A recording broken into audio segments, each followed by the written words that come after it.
Hello and welcome to my channel. My name is Mohamed Kantawi and I am a university teacher.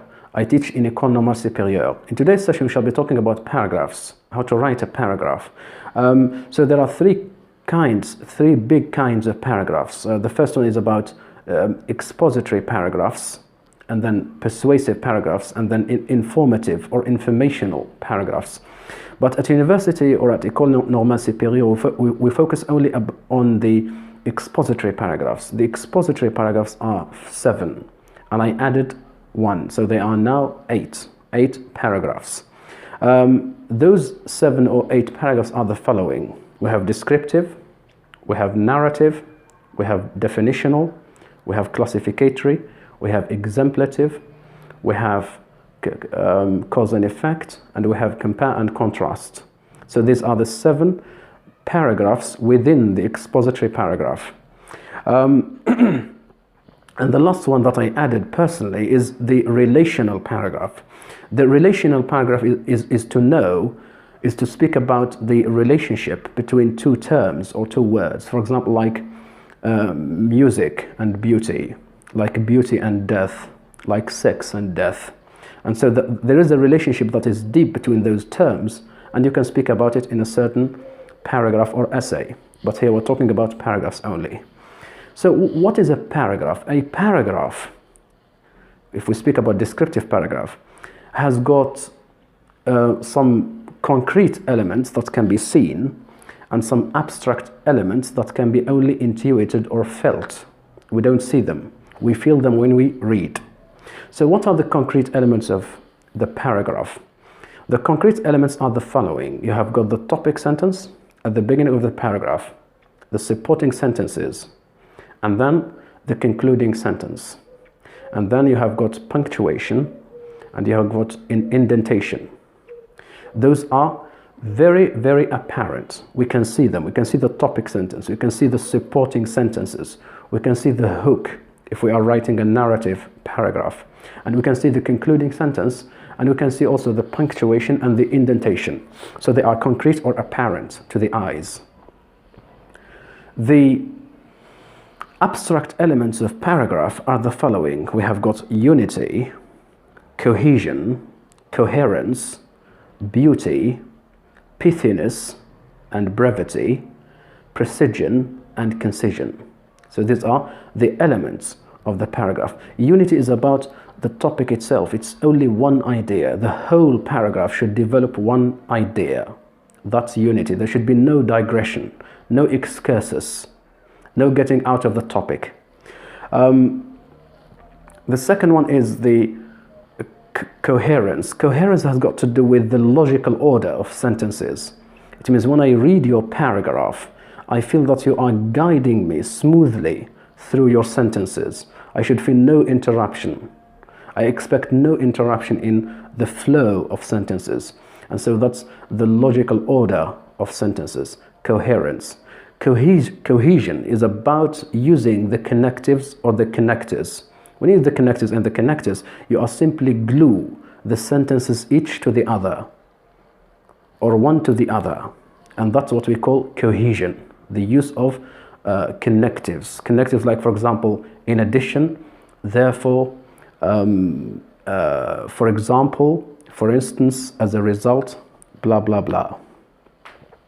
And then we have got beauty. The beauty of expression is felt. The beauty or the wit in expressing the sentences or the idea or the ideas is felt.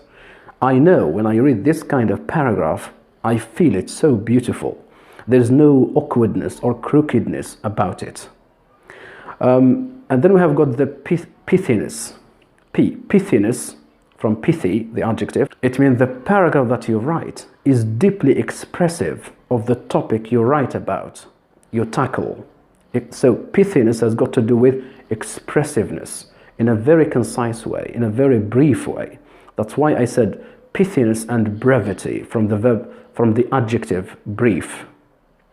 And then we have got precision. Precision is about exactitude in choosing your own words. When you choose your own words, that's what you call precision. You are precise in choosing the vocabulary to use in your paragraph. And then we have got the last one, concision. Concision is to be concise. You don't really make your paragraph somewhat redundant. Wordiness, there are a lot of words in order to explain or to express an idea that can be expressed in a few words. So this is what we call precision and concision. And then we spoke about the flaws or the ills of writing a paragraph. When you write a paragraph, you should avoid some certain ills or flaws, or between brackets, errors, that can make your paragraph look very, very bad and horrible. So what are these ills? The first ill is redundancy. Redundancy is about repeating the same idea in other words. The same idea is repeated in other words by adding other words. What we call unnecessary expressions or words are added to the paragraph to make it only seem bigger. But it's a flaw, it's an ill. You should avoid it. Wordiness is nearly like redundancy. It's the overuse of many words to express a certain idea that can be expressed in fewer words. The third ill is orotundity or ororotundity. So we have these two words. We say orotundity or ororotundity. It's about the bombastic, the magniloquent, the highfalutin words, the big words. For example, instead of using a word that is familiar to the students or to the people to read, you use highfalutin words, very bombastic words to show off. And I'm supposed to say this. When we say orotundity, I don't mean that you never use unfamiliar words. No, sometimes you can use them, no problem. But do not charge, do not imbue your paragraph with unfamiliar words, with orotund words or orotund words, highfalutin or bombastic words. And so that's an ill that you should avoid. Another flaw that you should avoid is ornateness. Ornateness or complexification. Now, orotundity has got to do with the complexification of words. Ornateness or complexification has got to do with complexifying structures of the sentence. When you complexify the structure of the sentence, understanding breaks down. The reader may not understand because of that kind of complexification that you imbue your structures with. And so these flaws or ills should be directly avoided. They shouldn't be used in your paragraph.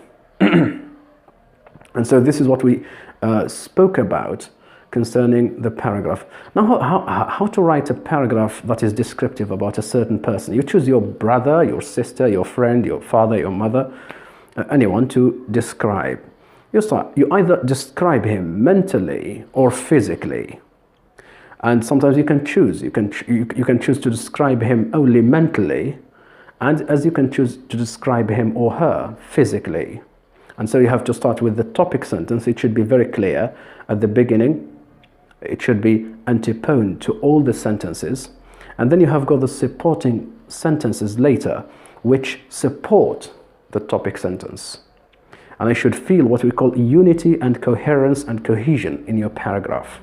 Use very expressive words that you want to convey the meaning about this person you describe. And then by the end you can use what we call in sum or to conclude or as a conclusion. And then you write your own concluding sentence. And the paragraph is neat, beautiful to read, easy to read, understandable, and written out of wit. And this is the paragraph of describing a person. Thank you so much, and see you in my next session. Goodbye.